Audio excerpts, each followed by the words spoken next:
Proof না দেখে তো কোনো কিছুই ছাপায় দেওয়া হয় না। মানে এই ধরনের কথাবার্তাগুলো বললে যারা কিছুই বোঝে না, সাধারণ ছাত্র, তারা হয়তো কিছুটা কনভিন্স হবে। ইসলামী ছাত্র শিবিররা যে রাজনীতি করেন, ঠিক আছে, যে রাজনীতি তারা করছেন সেটা আদতে কতটা বাংলাদেশপন্থী তা বাংলাদেশের ইতিহাসই সাক্ষ্য।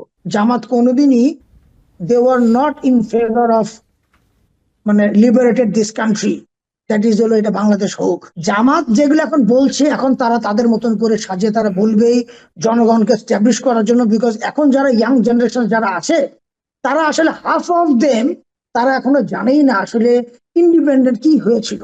ইসলামী ছাত্র শিবিরের মাসিক প্রকাশনা ছাত্র সংবাদের একটা প্রবন্ধে মুক্তিযুদ্ধ নিয়ে, সেখানে এটি গত ডিসেম্বরে সংখ্যায় প্রকাশিত হয়েছে, আপনি হয়তোবা দেখেছেন।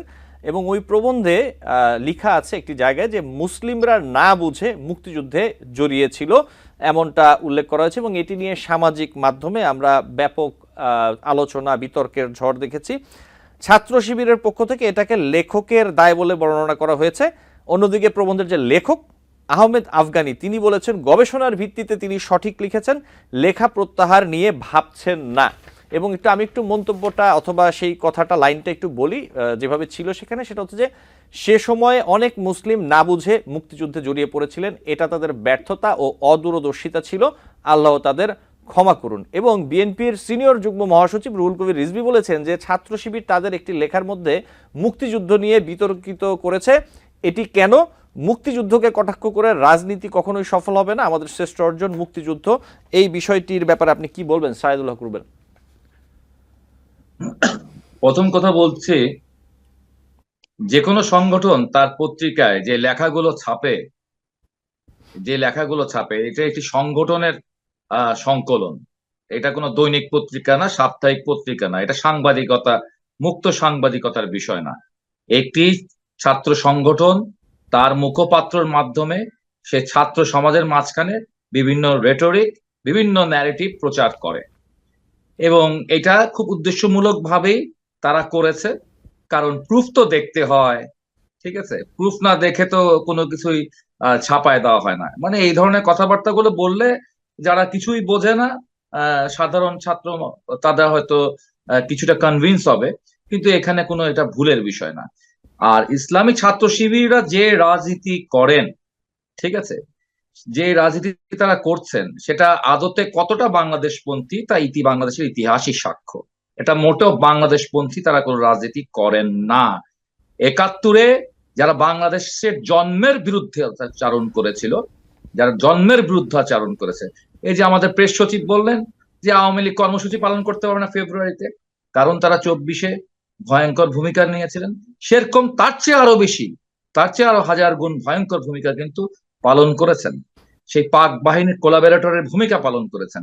এবং সেই 9 মাস তারা সেই সময়কার যে ইন্টারিম গভর্নমেন্ট ছিল, প্রভিন্সিয়াল গভর্নমেন্ট ছিল, সেই গভর্নমেন্টেরও তাদের 3-4 জন মন্ত্রী ছিল।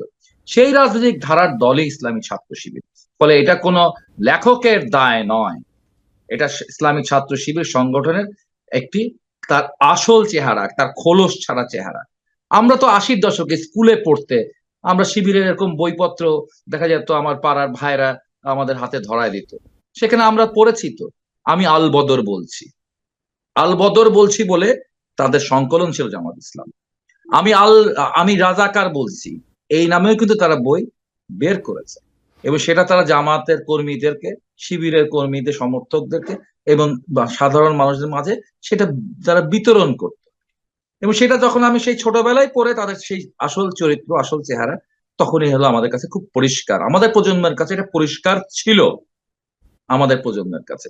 ফলে এই বিষয়টি হচ্ছে গিয়ে মানে বলতে চায় যে বাংলাদেশেই রাজনীতি করবেন, ঠিক আছে, আর বাংলাদেশের যে মহান মুক্তিযুদ্ধের মধ্যে দিয়ে বাংলাদেশের জন্ম, সেই মুক্তিযুদ্ধকে ভুল বলবেন।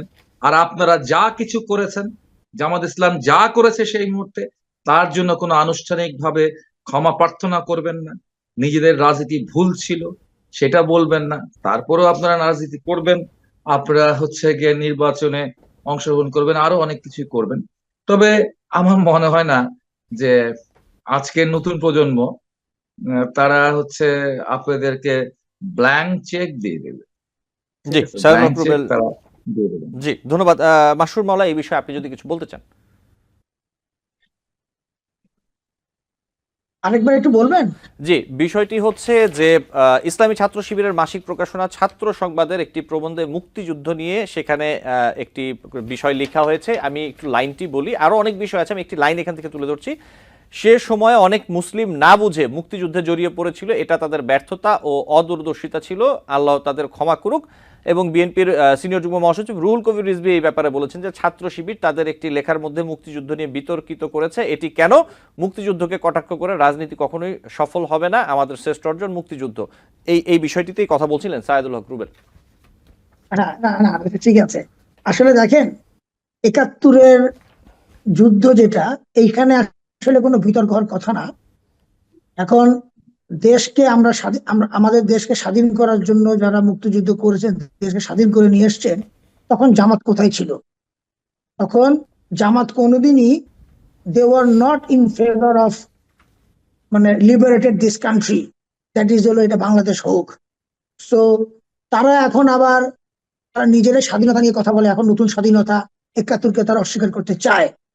আর বলছে যে মুসলিম, এটা সম্পূর্ণ জামাতের। আসলে জামাত যেগুলো এখন বলছে, এখন তারা তাদের মতন করে সাজিয়ে তারা বলবেই জনগণকে স্ট্যাবলিশ করার জন্য। বিকজ এখন যারা ইয়াং জেনারেশন যারা আছে, তারা আসলে হাফ অফ দেম তারা এখনো জানেই না আসলে ইন্ডিপেন্ডেন্ট কি হয়েছিল, ৭১-এর যুদ্ধ কি হয়েছিল, এরা আসলে জানে না এখন যারা আছে। আর এখন যে ছাত্র শিবির যাদের কথা বলা হচ্ছে, এই বাচ্চা ছেলেরা, ইভেন হাসনা সার্জিসের কথাই বলি, এরা কি আসলে জানে ইন্ডিপেন্ডেন্সটা কি? ওরা জানে না। তো এই জন্য ওরা they are serving the purposes of other country.